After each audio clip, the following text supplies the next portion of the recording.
Hi, welcome to Senior Savvy Cannabis. I'm Catherine Goldberg. I host a podcast where I talk about cannabis and aging.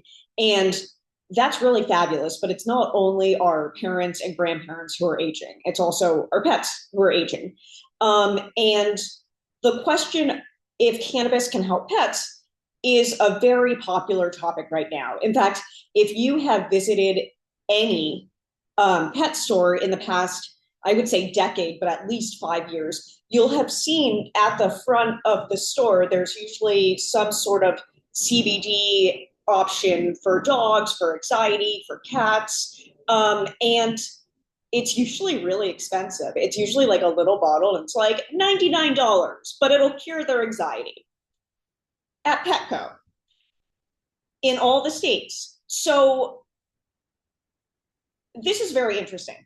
I am interviewing a vet, Dr. Tim Shu, on the podcast. He is the founder of VetCBD.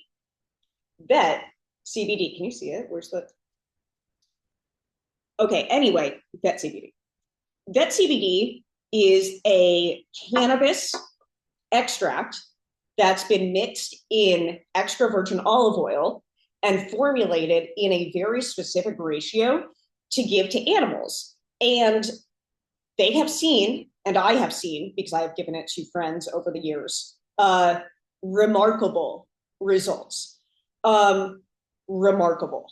Like dogs who had kind of stopped eating, got their appetite back. Dogs who had arthritis and you could kind of tell they were struggling were moving a little easier.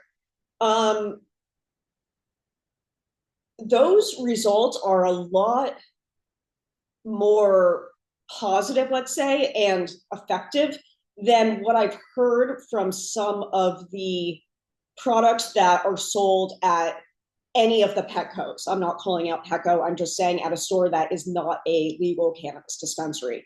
So I'm going to break this down on the podcast. I wanted to make this episode in advance because I think it's such an important topic, and the only people I care more about than the older people are the pets. So this is really important. And it's also really important because people all over the world are listening and seeing hemp CBD options sold in all 50 states and trying it. And I'm sure some of it works. And I'm sure some of it works for some things and works less well for other things.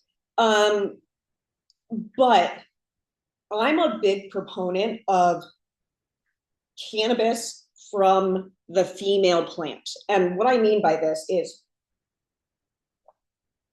the cannabis hemp CBD that's sold at the pet stores is from industrial hemp. Industrial hemp is the male cannabis plant. It contains 0.03% THC. It's legal to be sold in all 50 states, probably worldwide, I'm not positive.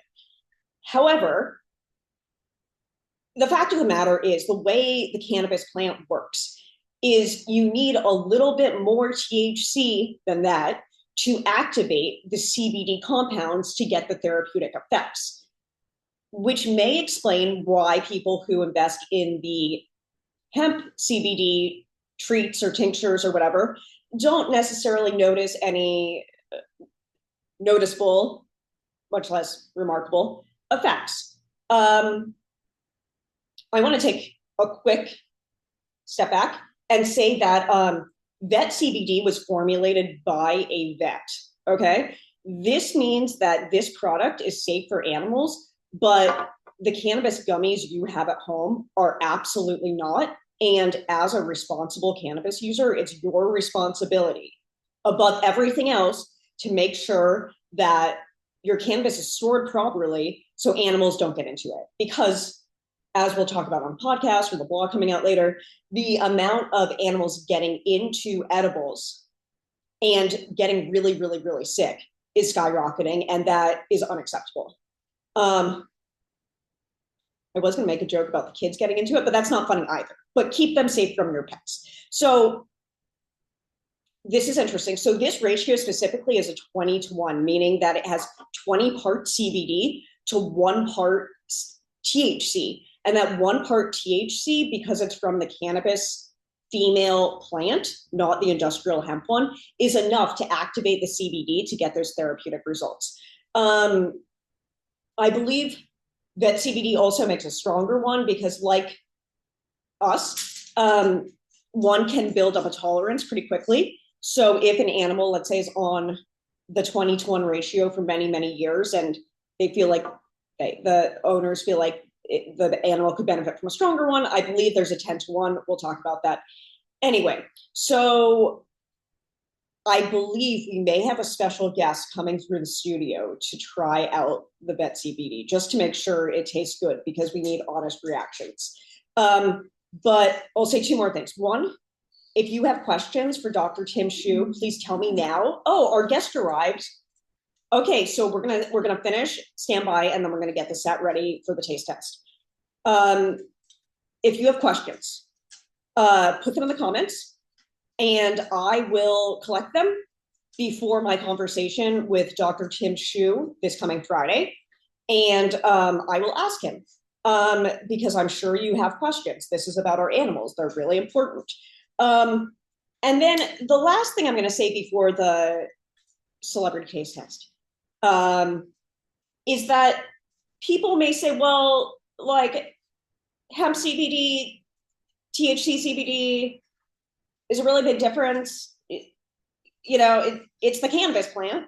Here's the thing. Yes.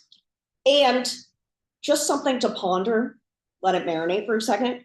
The US government holds a patent for cannabis, for particularly THC and CBD, as being both an antioxidant and neuroprotective. Okay? It protects neurons. This is a big deal. This is why cannabis is actually quite effective for a lot of very serious conditions. So, and this is also why I believe cannabis is part of besides your wellness toolkit, yes, like get your exercise and your meditation and eat right and whatnot, but all right, I don't know where I was going with that, but it probably wasn't fascinating. But no, I do. It's that cannabis is part of your wellness toolkit in the sense of, I like to think of it as a nutritional supplement for my dog. He's been taking it for over 5 years.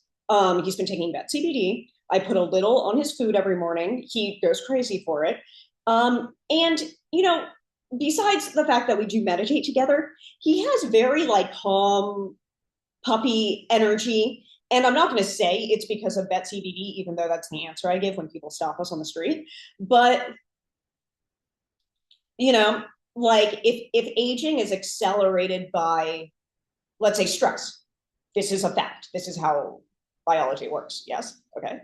So if cannabis helps reduce anxiety in animals or in people, whatever, then one would think the cells wouldn't break down as quickly, right? Like there are a lot of things that seem to fall in place when cannabis becomes part of one's regimen, and things that they're not necessarily treating for at the beginning, which I think says a lot about how cannabis is processed in the body and how it's processed in so many different parts of the body.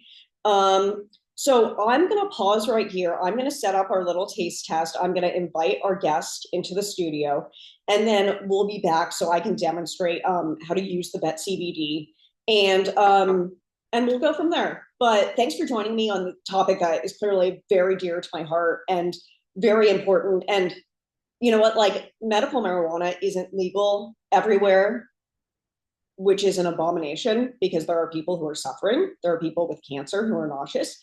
There are children who are autistic and nonverbal and may find relief from cannabis, and they don't have that option. And there are also pets that are suffering. So we need to get on board. So the more people who know that this is an option for their animal's wellness, the better. And then make the choice yourself. Make it be a responsible pet owner and make the choice yourself. So I'm going to pause, and then we'll be back with our guest. Hello, welcome back, and thank you for joining us with our guest, Bear Goldberg. Can Bear Goldberg make an appearance? Okay, so we have his food, Just Food for Dogs, right here, and I've been giving it to him for years. I think it's delicious. Hey, wait, we have to explain how it works.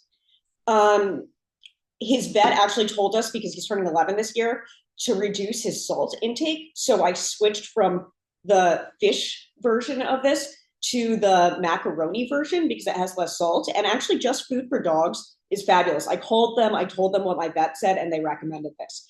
Bear loves it. He eats the whole thing.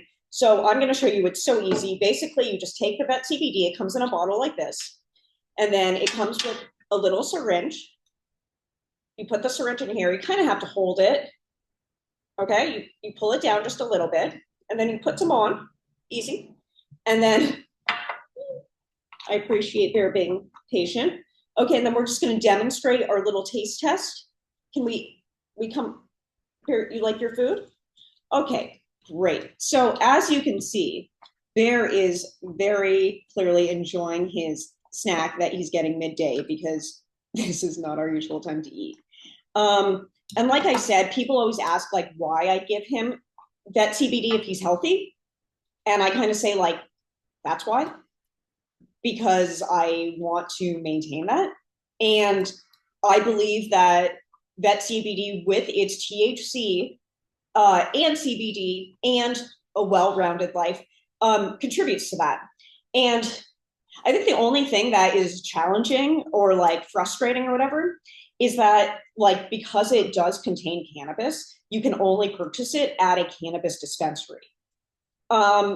Like so for people who don't normally go to the cannabis dispensary, that's kind of weird. If you, by the way, have questions about where VetCBD is sold or where the closest dispensary is to you, just leave me a comment. I'll like locate everything for you. It's really easy. There are also a lot of delivery services, but it's not like you can, go to add it to your Whole Foods trip, which I think is one of the reasons that cannabis really hasn't caught on to the degree that I think we all thought it would.